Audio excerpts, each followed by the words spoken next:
I'm going to warn you now, if race makes you uncomfortable, I mean, talking about black people, white people, all the other people in between, but mainly just black and white for this episode. If that's something that makes you uncomfortable, you're probably not going to make it through the end of this episode. The reason is because we are actually going to be diving deep into some race talk in this particular episode, and you're going to see how it all ties together. But first, I want to ask you a question. Why do you want to be a homeowner? What is it about home ownership that's appealing to you? Different people have different reasons for wanting to jump into home ownership. Some people, it's wealth. For some people, it's independence. Some people, it's just the American dream. Some people don't even know why they want to become a homeowner. It's just something that you are supposed to do. You know, you grow up, you rent, and then you eventually work toward buying a home. It's just the next rung on the ladder that you're climbing up. But for some people, it's a cheaper option than renting, which, depending upon the day and time in which you are living in, that may be the case or it may not be the case. It just kind of all depends. But what's your reason for wanting to become a homeowner? I'll say that the Aspen Institute did a study, and they discovered that the median net worth of homeowners was about 40 times higher than the median net worth of renters. In 2022, the median net worth of homeowners was about $400,000, and the median net worth of renters was about $10,400. So you can think of you can pretty much see the difference between the median net worth of owning a home, being a homeowner, versus the median net worth of renting. And I want to say that most people, when it comes to owning a home, do it for that reason, is because it is the greatest source of net worth for most Americans, the equity that they have in their home. Now, I come back to the first question, but why home ownership? So the answer is different for, you than what it may be for your grandparents. Your grandparents or even your great grandparents may have had a different reason for wanting to become a homeowner than you. For example, throughout the course of history, home ownership has meant different things to different people. For example, for some individuals, it was more of a status thing. It also could have had net worth associated with it, but for some individuals, it may have also been an escape or an opportunity to live in an area to help bring your family up.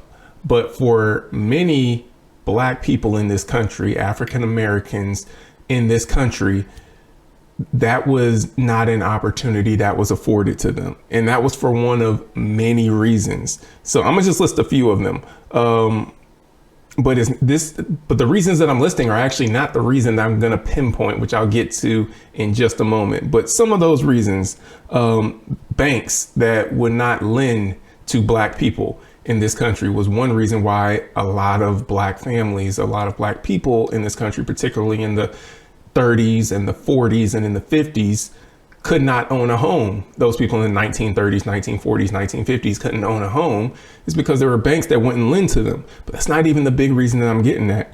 It's not even the fact that there were white people that would not sell homes to Black people. It's not even the fact that there were deeds that were constructed that actually prohibited the sale of a particular property to a Black person. Now I'm gonna pause there for a minute. I've actually seen one of these deeds, not in person, but I've seen it on someone else who was presenting it. It was actually a Black or African American family that had bought a home that actually had one of these deeds constructed. There are actually still a lot of these deeds in existence today, where there were deeds that were constructed when they were trying to prevent Black people from owning homes and owning property. White people constructed deeds, and in the deeds, it prohibited the sale of a property to a person of color. And it was eye-opening for me when I first saw something like that. Again, seeing it presented by someone else who had purchased this property, and I was like, wow, I didn't even know that was a thing. But there's a lot that we don't know and a lot that we could be educated on. But yes, even deeds that were constructed around properties where the deed prohibited the sale of a particular property to an African American or to a Black person, someone of color. And so that's not even the reason why I'm getting that. It's not even the neighborhood restrictions that were in place. There were entire subdivisions and neighborhoods that were built and developed, and the covenants or the restrictions that were listed in the laws of this subdivision or this neighborhood were that no one of color, no black person could live in this neighborhood. And that's something that prohibited a lot of black people from being able to purchase homes. But that's not even the point that I want to drive home. It's not even the city laws that were prohibiting black people from living in certain areas. So there were city council members and politicians who actually created legislation that would prohibit black people from being able to move to white areas. That it was actually against the law for black people to move to those areas. In some states, they actually had areas where it was illegal for black people to be in that area after a certain time. So that was even something that was very prohibitive for black people trying to purchase homes and expand and move out into different areas. But that's not even the one I'm talking about. I want to focus really on the role that the federal government played in preventing African Americans, black people, people of color from owning homes and from being able to get the financing to purchase in the few areas where they were allowed to purchase homes. The FHA is one well-known government organization that there were a couple decades where they actually would not make loans to people who were black. And the FHA doesn't make loans. So what I'll say is they would not insure loans, because the FHA insures loans that are made by banks. And so part of the reason that banks make loans, is particularly FHA loans, is because the FHA is insuring them, which allows the lender to know that if there's a default on that loan, the lender will get their money back. Well, the FHA refused to insure loans that were going to be made to African Americans or to black people. That was huge in limiting black people's ability to build wealth in this country through home ownership, which is, like we mentioned earlier, the biggest source of wealth for Americans. But black people were very limited in that, because for a long period of time, the FHA would not insure loans that were going to be made to black people. The VA, which guarantees loans for veterans, would not guarantee loans for black veterans who wanted to use their VA loan benefits to buy a home with no money down, which is how the VA loan works. However, the VA would not guarantee loans to black people, even though these were black people who may have fought in wars and, served overseas, whatever it was. Black people could not get the VA guaranteed loan to go and purchase a home. So that in and of itself, with the government being complicit in suppressing black people in this country and their desire, their strive to want to purchase a home and own a home, the federal government played a big role. They very much played a big role in helping to make sure that it was hard, if not impossible, for black people to own real estate in this country. Now, that being said, there were a few black people who did manage to purchase homes and purchase real estate. It was met with a lot of opposition. Some of the black people in this country that were able to purchase homes ended up having to encounter a lot of violence. Some of them had their homes that were vandalized. Some of them had their homes that were bombed. And some of them, after facing so much violence and so much hate and animosity by white supremacists who did not want them in whatever area they were purchasing a home in, after facing so much of that, just gave up and decided to move back to a part of town that they originally were wanting to move away from. So the environment was very toxic for Black people who are trying to come up in this country particularly.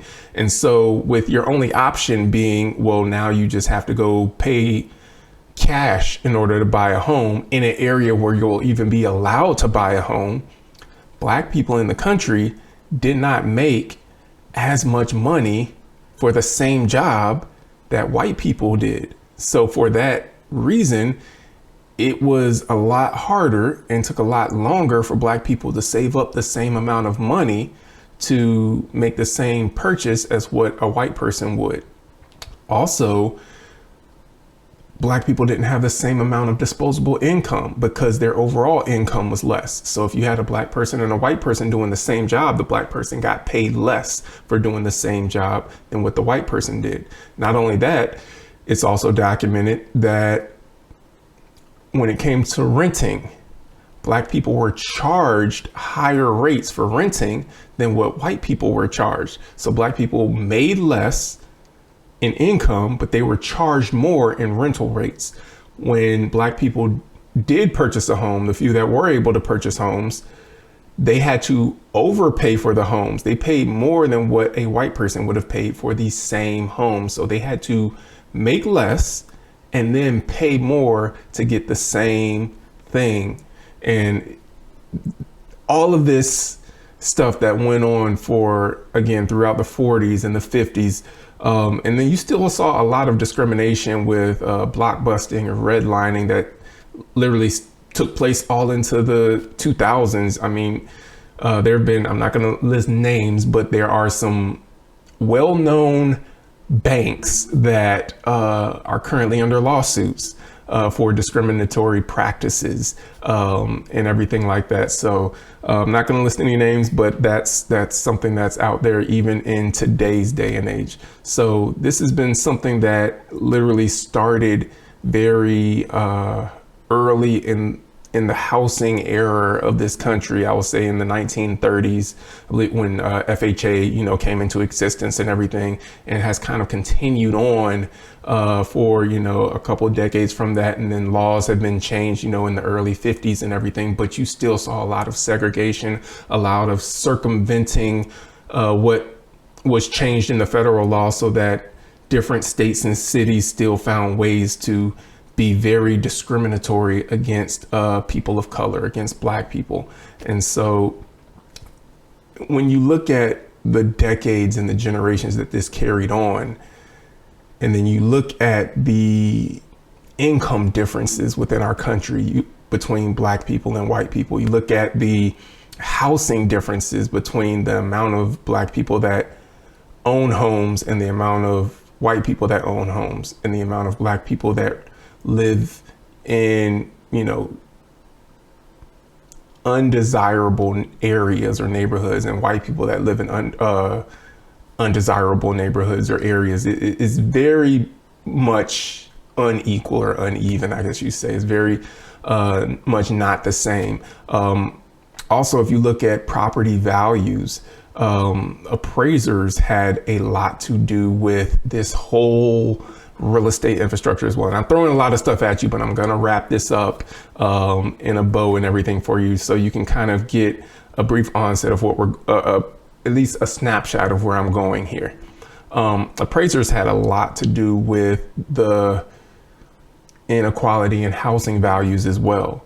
For example, you could have two homes that are identical, but if you put one home in a Black community and you put one home in a white community, appraisers would value the home in the Black community lower, much lower than what they valued the home in the white community. And part of that was just guidance and guidelines of how they were instructed and how they believed the value should be placed on those homes. If the home is located in a Black community, that home should not be valued as high as the home that's located in a white community. These are all things that when you talk about Black people not making as much, having to pay more, but then when they do get something of value, is not going to be valued as high as someone who's white who has the same exact thing.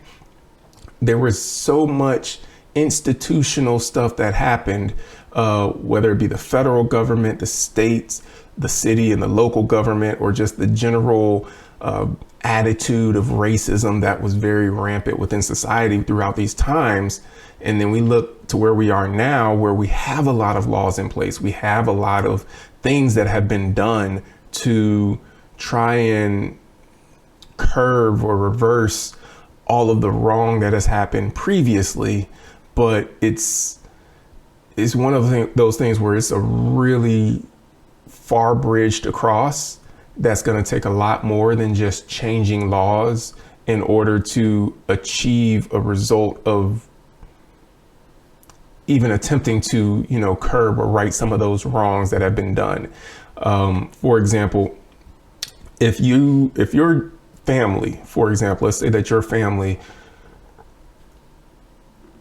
generations of your family were denied the ability to be able to purchase a home, or the ability for them to purchase a home was suppressed for generations and generations and made it really hard. They were underpaid.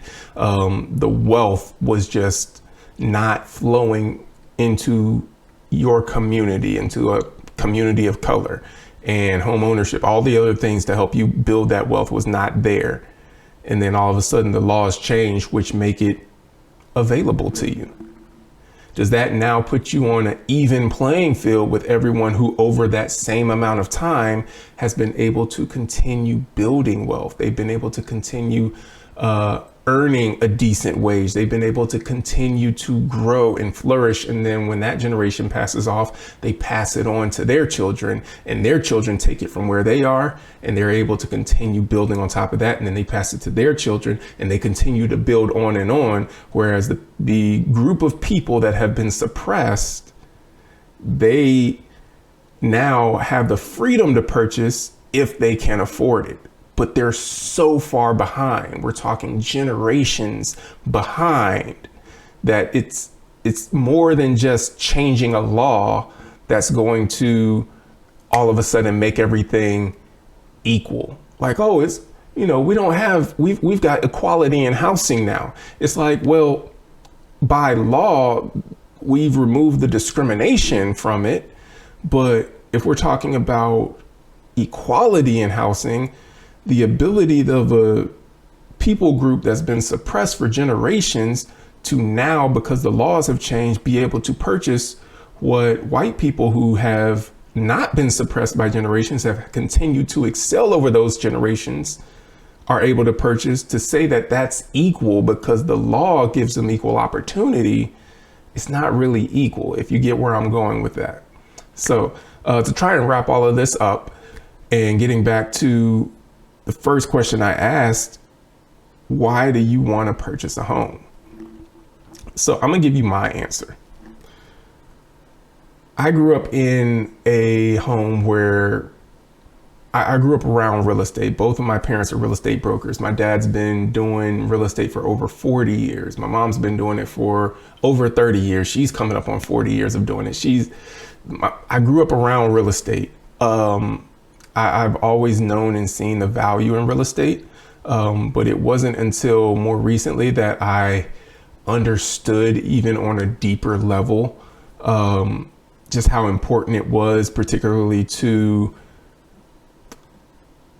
previous generations, grandparents, great-grandparents, to even have the opportunity to own a home, because that was something that was not afforded to them. That was something that such an intentional action was taken to prevent them from being able to do that, and to seclude them to a particular area of town that were often considered ghettos or the slums, to where we are now, having the opportunity to be able to purchase a home. Me personally, having been able to purchase 2 homes, has just been a blessing. It's been huge, but I've always seen that value in real estate. And so part of why real estate for me is just because I believe that out of everything, it is the greatest asset that anyone can have, period. If I look at it from a biblical standpoint, God told Abraham, through his seed, the nations of the earth would be blessed. His seed being Jesus, who would come 42 generations after Abraham. But God also gave Abraham land. He told Abraham to leave the familiar place where he was and go to a land that I will show you. And the land that God gave to Abraham is the same land that today Israel occupies. And I find it interesting that God did not give Israel a business. Even though business is important, I think business is very important. But God did not give them a skill set. Even though it's very important to have a skill set. There were times where, there were people who were given wisdom or were given, different things of value. But he didn't even just give them gold.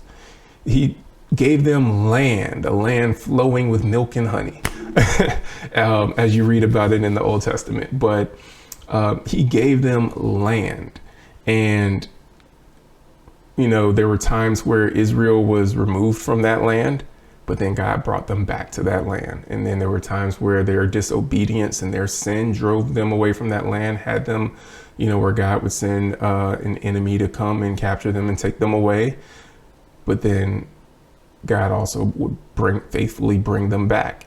And so I see land, ownership of land, real estate as just being something of great value, because the business, the people, whatever sits on that land will change over time. The same businesses that we run now and that we work now are very different than the businesses that we worked when we were in your grandparents' age, or great grandparents. They may have used the land for something of a more industrial purpose.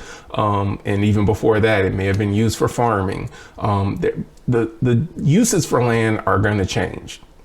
The people that occupy the land may change. But the land itself is what remains. And that holds a lot of value. And so to me, I've just always been a huge proponent of land. We're not making any more of it. We have the amount of land that we have, and that's it. And I believe that what we do with what we have is ultimately going to determine the impact that we're going to have on other people, on those who are around us. And so that's why real estate for me, that's why I wanted to be a homeowner. That's why I still endeavor to continue to try and purchase and own more real estate. I think there's a lot of value in there, but I also have a deep desire to want to help other people to own real estate, and all other people, not just people that look like me, people that don't look like me. I have a desire to help all people just own real estate if that's something that they desire to have. A part of their life's journey is to acquire real estate and build up something that they can pass on as a legacy to their children and then their children after them, because I believe that there's no greater gift to give somebody than that land, regardless of what sits on it. Because you can give someone a business, but they may not even want to work in that business. Maybe they're not even skilled or have an interest in that business. It's hard to pass along a skill set to somebody. If you're really skilled at something, that doesn't mean that your kids are going to be skilled in that same area. So you really can't pass on a skill set. And you can only teach it if someone's willing to learn it. But land is something that, whether your kids want to be landlords or not, they can always hire someone to do that, or they can do something else with the land if they so desire, but they have something of value there. And I just think that land, in my opinion, holds the greatest value out of everything that we've been gifted here on earth. So that's why land for me. And I did want to take that route in getting to that reasoning.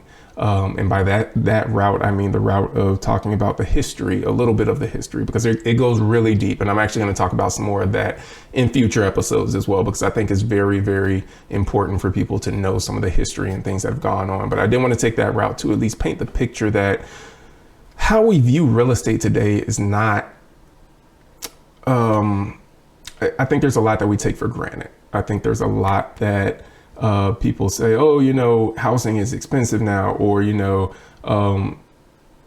it's better to rent than to own, or it's better to, and that's fine.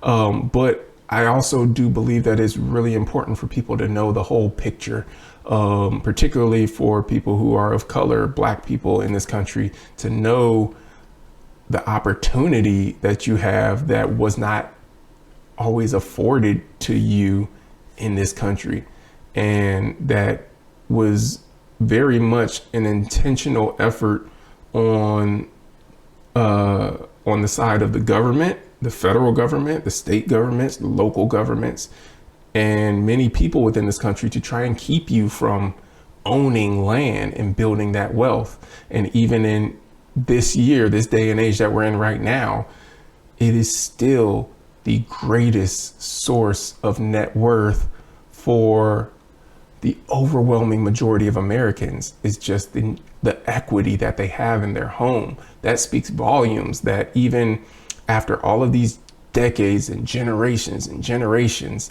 that the greatest source of wealth for Americans is not a job. It's not a business that they own, even though currently only about 7% of Americans own a business that, is profitable, or, are entrepreneurs and own a business that's, profitable. So it's not a business. That's not something that's the greatest source of wealth. It's not a car. It's not, a skill set.